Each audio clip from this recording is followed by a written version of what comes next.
वंश न्यूज, दलित पीडित व शोषित जनतेचा खनखनीत आवाज। उसके बाद नरेंद्र मोदी जी के भाषण बदल जाते हैं। पहले अपने आप को ओबीसी कहते थे, मेरे भाषण के बाद कहते हैं हिंदुस्तान में तो सिर्फ एक जात है, वो भी गरीब। अगर हिंदुस्तान में सिर्फ एक जात तो आप ओबीसी कैसे बन गए?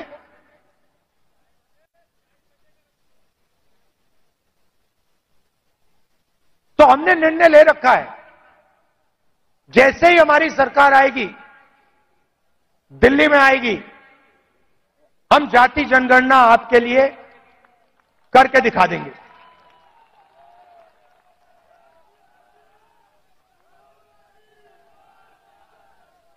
और देखिए, जो मैंने शुरुआत में कहा, यह विचारधारा की लड़ाई है। करोड़ों लोगों को बीजेपी की सरकार ने गरीबी में फिर से धकेल दिया है। जो काम हमने भोजन के अधिकार से, मनरेगा की मदद से किया, वो सब खत्म कर दिया इन लोगों ने। और हमें दो हिंदुस्तान नहीं चाहिए। एक हिंदुस्तान अरबपतियों का, मीडिया वालों का, सेलफोन वालों का, सपने का, उसमें कोई सच्चाई नहीं है।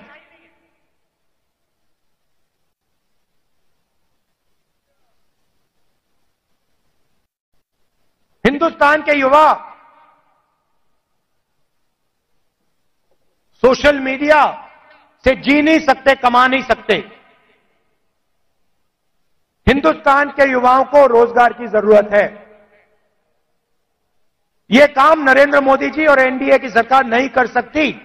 यह काम सिर्फ इंडिया अलायंस कर सकता है, क्योंकि इस काम को करने के लिए हिंदुस्तान की जनता की आवाज को सुनना होगा, नफरत मिटानी होगी और इस देश को एक कर जोड़कर आगे जाना पड़ेगा। कन्याकुमारी से कश्मीर हम चले, 4000 किलोमीटर चले, नफरत के बाजार में मोहब्बत की दुकान हमने खोली। आप कांग्रेस पार्टी की विचारधारा समझना चाहते हो, इस लाइन से आप समझ जाओगे। सिर्फ एक लाइन की जरूरत है। अगर आपके दिल में हिंदुस्तान के लोगों के लिए मोहब्बत है, अगर आप नफरत के बाजार में मोहब्बत की दुकान खोलना चाहते हो, तो आप कांग्रेसी हो।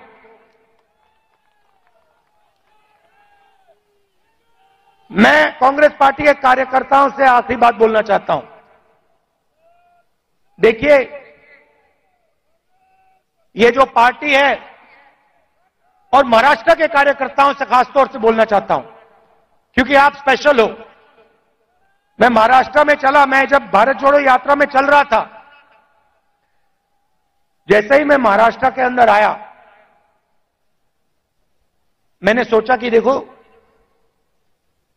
ये कांग्रेस की जमीन है, ये कांग्रेसियों की जमीन है। इस जमीन में लोगों को कांग्रेस की विचारधारा बिना समझाए समझ आ जाती है। और अगर हमारी लड़ाई शुरू हुई तो महाराष्ट्र से हुई थी, इसलिए हम यहां नागपुर में आए हैं आपसे बात करने। तो आप बब्बर शेर हो, आपको किसी से नहीं डरना। आप नहीं डरते हो, आप बब्बर शेर हो,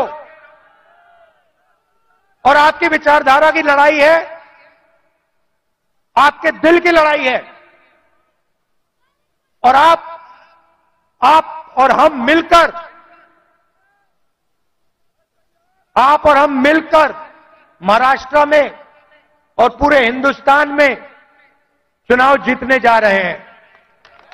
आप सबका दिल से बहुत बहुत धन्यवाद। नमस्कार, जय हिंद।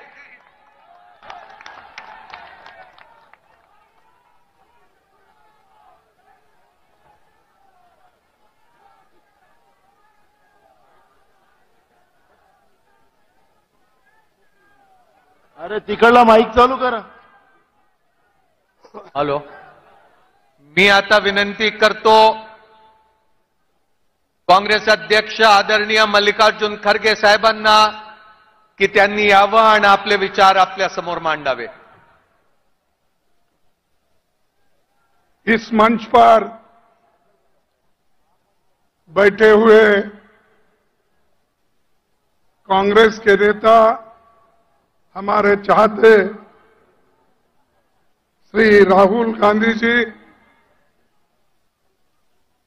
ट्रेजरर अजय माकन जी, केसी वेणुगोपाल जी, सुखविंदर सिंह जी सुक्कू, रेवंत रेड्डी जी, रमेश चेनिताला जी, नाना पटोले जी, बाला साहेब थोरात जी, विजय वड़वट्टीवार जी और बंटी पाटिल जी और सारे इस मंच पर बैठे हुए सभी हमारे वर्किंग कमेटी के मेंबर्स, कांग्रेस के नेता और यहां पधारे हुए मेरे भाई और बहन और मीडिया के मेरे दोस्तों,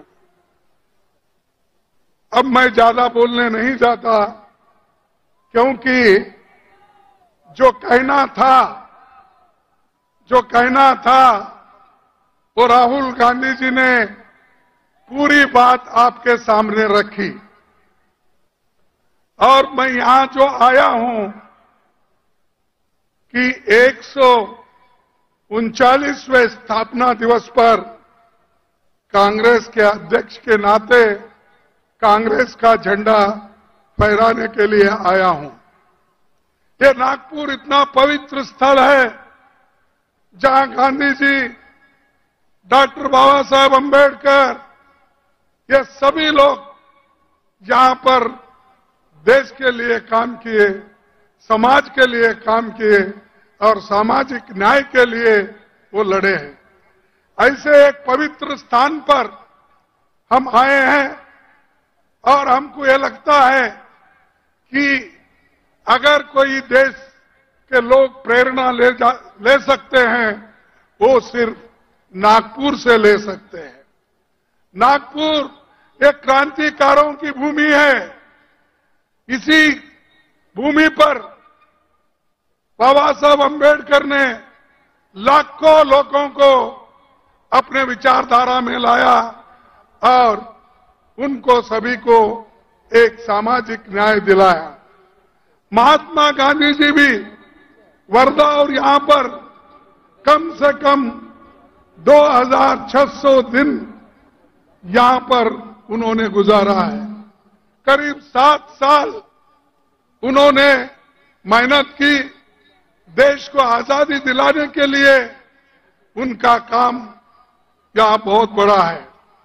देश के कोने कोने से लोग यहां आकर उनका सलाह लेते थे और देश को आजादी दिलाने के लिए क्या करना, इस विचारधारा का यहां पर बात होती थी। लेकिन भाइयों, यहां दो है, एक प्रोग्रेसिव यानी प्रगति पर विचारधारा डॉक्टर अंबेडकर की है और दूसरे तरफ हमारे पीछे आरएसएस का बंगला है, क्योंकि आरएसएस भी जो पैदा हुई यहीं से हुई और आज यही आरएसएस देश को बर्बाद कर रही है। मोदी आरएसएस का झंडा लेके आगे जा रहे हैं और उसके पीछे आरएसएस है। इसीलिए आप सोचना चाहिए आपकी बड़ी जवाबदारी है। जब तक आप नहीं उठेंगे तब तक ये जो समानता का एक झंडा है ये आप नहीं फहरा सकते हैं। तो भाइयों, मैं यहां से इतना सबको विनती करूंगा कि पिछले 10 साल में देश में भाजपा और राष्ट्रीय स्वयंसेवक ये देश को तंग कर रहे हैं, और ये जो संघ की सरकार है अगर इसको नहीं रोक सके तो देश बर्बादी की ओर जाएगा और लोकतंत्र खत्म हो जाएगी। देश का संविधान जो बाबा साहब अम्बेडकर और पंडित जवाहरलाल नेहरू जी ने मिलकर बनाया वो भी खत्म हो जाएगा। जिस देश में वोटिंग का अधिकार नहीं था वो वोटिंग का अधिकार संविधान आने के बाद ही हुआ।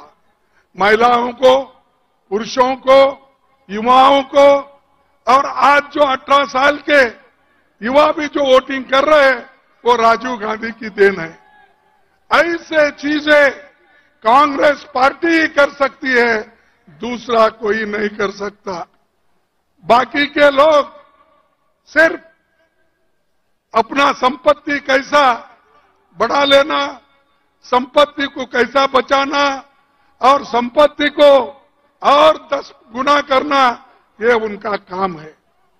लोग ये कहते हैं और बार बार मोदी जी और उनके लोग देश की प्रगति हो गई, हम आने के बाद देश आगे बढ़ रहा है। अरे भाई, क्या आजादी 2014 में ही मिली है? क्या मोदी आने के बाद आपको आजादी मिली है? मोदी आने के बाद ही आपके स्कूल खुल गए हैं, मोदी आने के बाद भी रेल चल रहा है, मोदी आने के बाद भी मेडिकल कॉलेज चल रहे हैं। अरे मोदी, ये तो सब मिलने के बाद वो आज उस गति पे बैठे हैं। मेरे को लिख के भेजे हैं, थोड़ा मैं मराठी में बोलूं। अरे भाई, मी मराठीत बोलतोय, नाही म्हणून नाही, पण माझी विचारधारा जे आहे ते जवाहरलाल नेहरूच्या विचारधारेवर आणि बाबासाहेब आंबेडकरच्या विचारधारेवर, महात्मा फुलेच्या विचारधारावर आम्ही चालतो। पण मोदीजी कुणाच्या विचारधारेवर चालतात? ते आरएसएसच्या विचारधारेवर, समानतेच्या विरुद्ध आहेत आणि ते आज ना उद्या पुन्हा दलितांना खाली दाबतील। कारण स्कॉलरशिप बंद आहेत, बोर्डिंग्स बंद आहेत, शाळाला जे ग्रँट द्यावं ते देत नाहीत, लोकांचे, मुलांचे, युवाचे सगळे आज स्कॉलरशिप बंद झालेले आहेत। आणि आणखीन एक तुम्हाला सांगायचं आहे, शिक्षण हे महत्वाचं आहे। म्हणूनच बाबासाहेब आंबेडकरांनी सांगितले, एज्युकेट, ऑर्गनाइज अँड एज्युटेट। शिक्षण घ्या, संघर्ष करा, एक व्हा, हे त्यांची वाणी आहे। ते आज आपण घेऊन चाललं पाहिजे। ते जर नाही घेतलं, तुम्ही विसरला, तर तुम्ही कुठेही राहणार नाही। जे काही मिळालं तेही जाणार आहे मोदीच्या सरकारमुळं, आरएसएसच्या लोकांमुळं। बंधूंनो, आज काय? आज लोकतंत्र खतरे में है। आज इतने इन्फ्लेशन, एवढं प्राइस राईज आहे, किंमत एवढे वाढले आवश्यक वस्तूचे, ते सगळे आकाशला म्हणजे आकाशपर्यंत पोहोचलेले आहेत। त्याच्याबद्दल मोदी काही बोलत नाही। त्याच्यानंतर रोजगार, अनएम्प्लॉयमेंट इतका आहे, देशात 30 लाख नोकऱ्या खाली आहेत. पण 30 लाख नोकऱ्या खाली असताना सुद्धा मोदी ते भरत नाही. कारण की जे नोकरी भरला तर ते रिझर्वेशन त्याच्यात होईल, बॅकवर्ड क्लासला मिळतील, शेड्यूल कास्ट लोकांना मिळतील आणि मागास वर्गाला मिळतील आणि हे जे एसटी लोकांना मिळेल. म्हणून ते 30 लाख वेकेन्सी जे सरकारमध्ये खाली आहेत ते भरत नाही. आणि 8-10 हजार कुठं रिक्रुटमेंट केलं तर त्याचे जे हे आहेत नोकरीचे पट्टे तेच वाढतात. अरे आमच्या काळात डेप्टी सेक्रेटरी, अंडर सेक्रेटरी, कोणीतरी सेक्शन ऑफिसर पोस्ट ऑफिसने पाठवत होता नोकरीचे हे पत्र. आता मोदी साहेब स्वतः स्टेजवर येऊन ते फर्स्ट डिव्हिजन, सेकंड डिव्हिजनचे डॉक्युमेंट ते देतात. तुम्ही विचार करा, एक मनुष्य इतका खाली जातोय म्हणजे ते देशाला फार वाईट आहे. ते मी आता म्हणणं योग्य नाही, कारण दुसरं काही शब्द बोललो की आमचं एवढं केलेलं सगळं मातीत जातंय. म्हणून मी त्याला आता छेडत नाही. दुसरं केव्हा तरी वेळ आली तर मी बोलतो. आज गरीब आणि श्रीमंतामध्ये फार आज हे झालेलं आहे. गरीब अतिगरीब होत आहे, श्रीमंत अतिश्रीमंत होत आहे. अरे या देशात आम्ही जेव्हा सरकार सोडली त्यावेळेला केवळ 5 लाख करोड रुपये आम्ही कर्ज सोडून गेलो होतो. पण आज मोदींनी देशावर 200 लाख कोटी रुपये कर्ज आज त्यांनी केलेलं आहे. 2 लाख करोड म्हणजे 200 लाख कोटी रुपये आमच्यावर कर्ज त्यांनी ठेवलंय आणि म्हणतोय सब ठीक है, सब खुशहाल है, हमने बहुत लोगों को आगे बढ़ाया. क्या आगे बढ़ाया? 200 लाख तो आपने कर्जा रखा और जो सवलतें मिल रही थी वो सब एक एक होकर आप काट रहे हो, और जो इरिगेशन प्रोजेक्ट अपने थे वो भी काट रहे हो. म्हणजे प्रत्येक गोष्टीत ते लोक आज बजेट कमी करायचं आणि शेवटली सांगायचं की मी हे केलो ते केलो. अरे बाप, तुम्ही मणिपूरमध्ये ते लोक मरू लागलेत, तिथं अनेक स्त्रियांचं रेप होऊ लागलंय आणि लहान मुलं मरू लागलेत. तिथं मोदी जात नाहीत. कुठं जातोय? इनॉग्रेट करण्यासाठी अहमदाबादला डायमंड हाऊसला जातोय. मोदी कुठं जातात की त्यांना जे पाहिजे पार्लमेंट सोडून त्यांनी लखनौमध्ये राहतात. अरे एकीकडे पार्लमेंट आहे चाललेलं आहे, दुसरीकडे प्राईम मिनिस्टर, होम मिनिस्टर हे बाहेर फिरतात. हे काय कुठंतरी असं होतंय? पार्लमेंट कशासाठी बोलवतात? आम्ही एमपीज कशासाठी जातो? की लोकांचे मुद्दे तिथं ठेवण्यासाठी. लोक आता काय अनएम्प्लॉयमेंट आहे, बेरोजगारीचे आहे, तसंच जे इन्फ्लेशन आहे, हे सगळ्या गोष्टी आणि आपल्या किसानांचं, फार्मर्सचं हे प्रश्न तिथं ठेवण्यासाठी आम्ही जातो. पण तिथं प्रधानमंत्री पायच ठेवला नाही, राज्यसभेत तरी पाय ठेवला नाही, मला वाटतंय लोकसभेमध्ये सुद्धा पाय ते ठेवलेच नाही. म्हणजे एवढी घृणा लोकसभेबद्दल, राज्यसभेबद्दल आहे. आणि त्यांनी आम्हाला डेमोक्रेसी शिकवतोय. अरे डेमोक्रेसी प्रकार तुम्ही आत येत नाही आणि जे लोक पार्लमेंटमध्ये येऊन जे गॅस सोडले, वरून उडून आले, ते कसं आले, कोण आणलं? आज मी सांगतो तुम्हाला, एक बीजेपीचा एमपी त्यांना साईन करून दिला होता आणि त्याच्यामुळं ते सगळं झालं. पण ते एक एमपीला रक्षण करण्यासाठी, त्या एक एमपीला वाचवण्यासाठी 146 एमपीज ना बाहेर घातले. आपल्या लोकांना बाहेर गाऊन सगळे कानून सगळे पास करून घेतले. हे क्या लोकतंत्र आहे? हे प्रजातंत्र आहे? नाही. नाही तर तुम्हाला त्यांना लेसन शिकवावं लागतंय, धडे शिकवावं लागतंय. तुम्ही जर त्यांना धडा नाही शिकवला पुन्हा हेच करणार तो. हे आता जसं आपले राहुल गांधीजी सांगितले, इंडिया अलायन्स हे एक होऊन बीजेपीच्या विरुद्ध आम्ही फाईट करणार आहोत. आणि इंडिया अलायन्स एक झालं तर बीजेपी कुठंही तुम्हाला दिसणार नाही. अशी शक्ती या इंडिया अलायन्स मध्ये आहे. पण त्याला कसं खतम करावं, आमच्यामध्ये कसं डिवाइड करायचं ते त्यांनी सुरू केलंय. आतापासून काय काय करता मंत्र मला माहित नाही, कारण हैदराबादमध्ये एक स्पीच मी त्यांचा ऐकला. जर रेवंत रेड्डीने काहीतरी एक भाषण केला, त्यावेळेला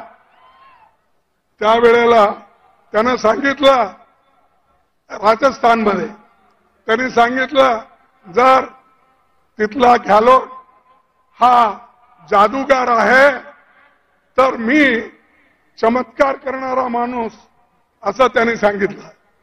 म्हणजे त्यांनी सगळ्यांना कोणत्याही रीतीनं दाबून ठेवण्याचं काम करतोय, खोटं बोलतोय. आणि त्याच्यासारखं खोटं बोलणारा माणूस कुठंही तुम्हाला मिळणार नाही. काय केला त्यांनी सांगितलं, तुम्हाला 2-2 कोटी नोकरी प्रतिवर्ष देतो म्हणला की नाही? मग मिळाले. कसं मिळत नाही हो? का तो प्रधानमंत्री आहे, खोटं बोलतोय.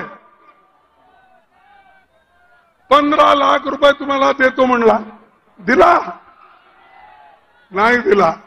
मग का प्रधानमंत्री खोटं बोलतोय का आम्ही सांगणारे खोटं बोलतोय? आणि हेच पार्लमेंटमध्ये असं सांगतोय. आता पुन्हा एक नवीन चमत्कार करू लागलाय. आता सगळं सोडून, काम सोडून, लोकांचे कठीणाई सोडून, आमच्या किसानचे मुद्दे सोडून, अनएम्प्लॉयमेंटचे मुद्दे सोडून आता सगळं देवाकडे लागलाय. देवाकडे लागून ह्या इलेक्शन मध्ये ते सगळं एक एक करून भजन करत तुमच्याकडे येईल. तर बंधूंनो, तुम्ही त्या कशालाही बघू नका. देशासाठी, देश वाचवण्यासाठी तुम्हाला इंडियाला महत्व द्यायचं आहे. देशाला वाचवणं, संविधानाला वाचवणं, लोकतंत्राला वाचवणं हे तुमचं आधी कर्तव्य आहे. हे जर उरलं किंवा याला तुम्ही जर वाचवलं तर सगळं वाचतंय. त्यासाठी मी जास्त बोलत नाही, कारण यांच्या काळात मी जास्त सांगत नाही. आणि मीडियाच्या लोकांना सांगितलं, सर राहुल जी, इनको पाप कहने से कुछ नहीं होता. ये मीडिया के लोग जो है ना, ये काम करने वाले हैं. इनके पीछे जो है ना, उनको पकड़ना पड़ता हमको. इनके पीछे जो कॉरपोरेट कंपनीज है, ये तो पाप मजदूर है, सैलरी लेने वाले हैं. नहीं तो उन्होंने अगर रिपोर्टिंग ठीक नहीं करे तो दूसरे दिन निकाल देते हैं. तो वो डर के वो मालिक जो बोलता वही लिखते हैं. तो इसीलिए हमको यही कहना है कि यहां करके कॉरपोरेट कंपनियां, अमीर लोग जो कांग्रेस को खत्म करने के लिए मोदी को सपोर्ट कर रहे हैं, मोदी को फंड दे रहे हैं, उसके तरफ हमको देखना है। तो इससे मैं ज्यादा सवाल नहीं उठाता हूं।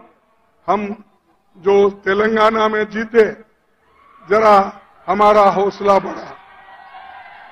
कर्नाटक जीते, ये सब हमने जीते, लेकिन एक दो तीन स्टेट में हमको थोड़ा धक्का लगा है, और वो धक्का लगने से आप मायूस होने की जरूरत नहीं। हिम्मत रखो, हम लड़ेंगे, किसको डरेंगे नहीं, डरने का सवाल नहीं। अरे ऐसे ब्रिटिशरों को हमने भगाया है, क्या मोदी को डरेंगे? क्या बीजेपी को डरेंगे? क्या आरएसएस को डरेंगे? अरे वो लोग तो डर के ब्रिटिश के गवर्नमेंट में काम करते थे, वो लोग डर के उनके साथ दोस्ती की है, ये डर के माफी नामा मांग लिए। तो ये लोग डरपुक है। ऐसे लोगों के खिलाफ लड़ना, आप तो बहादुर लोग हैं। और जैसा कि अभी राहुल गांधी जी ने कहा, आप तो शेर है, बब्बर है, लेकिन शेर कभी घास खाता है नहीं, तो शेर है आप। तो इसलिए भाइयों, मैं ज्यादा चीजें आपके सामने नहीं रखना चाहता। जो चीजें पार्लियामेंट में भी घटे, और आज हमको ब्लेम करते हैं, मोदी ये ब्लेम करते हैं कि कांग्रेस वाले, अपोजिशन वाले पार्लियामेंट में नहीं आ रहे। अरे पार्लियामेंट के बाहर निकालने वाले ही आप हो, हमको बात करने के लिए नहीं देते। हमने सिर्फ इतना ही पूछा, जो दो चार लोग अंदर आ गए, वो कैसा आए, क्यों आए, उसके पीछे कौन है। अगर उसके जगह आज बीजेपी के एमपी के बजाय कांग्रेस का एमपी अगर कोई होता, तो हमको कलंकित करते थे, बदनाम करते थे। लेकिन ये लोग एक एमपी को बचाने के लिए 140, 147 लोगों को इन्होंने बाहर डाला। ठीक है, हम लड़ेंगे और लड़ते रहेंगे।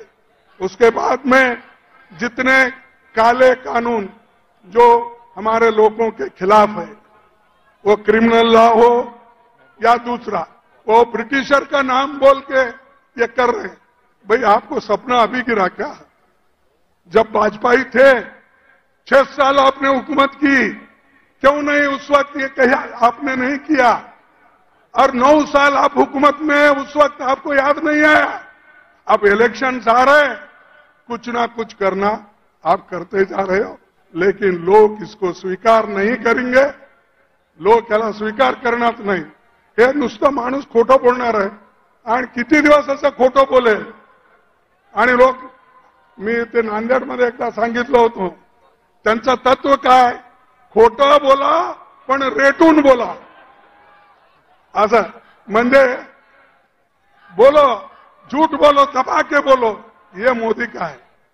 और हमेशा ये वो कहते हैं, अगर कोई भी वायदा करते हैं, वो वायदे का उन्होंने बार बार जिक्र करते थे। फिर थोड़े दिन के बाद वो कहते थे कि ये जो हमारी बात है वो चुनाव में बोले, ये कहते थे। इसीलिए मैं एक मुद्दा आपके सामने रख रहा हूं। आने वाले चुनाव में हमारे को इंडिया अलायंस को या कांग्रेस पार्टी को शक्ति मिला, आपने शक्ति दिया, तो हम न्याय स्कीम को इंप्लीमेंट करेंगे। हमको शक्ति मिलने के बाद गरीबों के लिए न्याय स्कीम दिलाएंगे, और कम से कम 60-70 हजार रुपए हमारे महिलाओं को बराबर हम देने की व्यवस्था करेंगे और उसको आगे बढ़ाएंगे। मैं इसलिए बोल रहा हूं कि अगर हम महिलाओं को सशक्त नहीं करें और उनके हाथ में पैसे नहीं गए, तो अपने बच्चों को, बाल बच्चों को, बच्चों का फीस का, ये सब वो जो ठीक से महिला करती है, पुरुष भी करते हैं, जरा कम करते हैं, इसीलिए हम एक वायदा करते हैं, आने वाले चुनाव में हमारी शक्ति, आप शक्ति हमको दो,